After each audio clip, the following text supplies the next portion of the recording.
பாத்துக்கோங்க, இதுதான் உலகம் அழிய போற மீன்.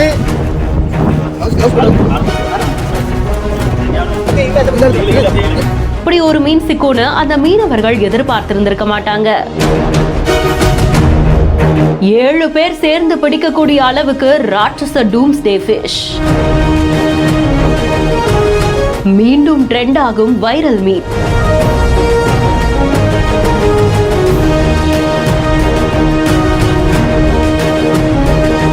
ஆழ்கடல்ல வசிக்கக்கூடிய இந்த நீளமான சில்வர் கலர் மீனை ஓர்ஃபிஷ் அப்படின்னு சொல்றதை விட டூம்ஸ்டே ஃபிஷ் அப்படின்னு தான் எல்லாருக்கும் தெரியும். சில மாதங்களுக்கு முன்னாடி இந்த மீனை பத்தி அதிகமா சமூக வலைதளங்கள்ல பேசப்பட்டு இருந்தது. இந்த நிலையில நீரின் மகன்கிற ஒரு இன்ஸ்டாகிராம் பேஜ்ல இந்த ஒரு வீடியோவை ஷேர் பண்ணிருக்காங்க. கடல்ல மீன் பிடிக்கிறதுக்காக வழக்கம் போல மீனவர்கள் போயிருந்திருக்காங்க. அப்போ வலைய வீசும் போது அவங்களுடைய வலையில இந்த மீன் சிக்கி இருந்திருக்கு. 13 அடி நீளத்துல அந்த மீன் பாக்குறதுக்கே நிஜமா மிரள வைக்கிற மாதிரி தான் இருக்கு. மீனவர்களுமே உலகம் அழிய போற மீன் அப்படின்னு சொல்லிட்டு அந்த மீனை பார்த்து வியந்து போறாங்க.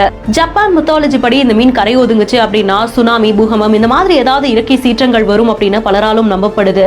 ஆனாலும் நிச்சயமா அது நடக்கும் அப்படின்றதுக்கான அறிவியல் ஆதாரங்கள் எதுவும் இதுவரைக்கும் இல்ல. சோ இந்த மீன் பத்தின உங்களுடைய கருத்துக்களை கமெண்ட் செக்ஷன்ல சொல்லுங்க. மேலும் வீடியோஸ்க்கு பிஹைண்ட் இட்ஸ் ஃபாலோ பண்ணிக்கோங்க.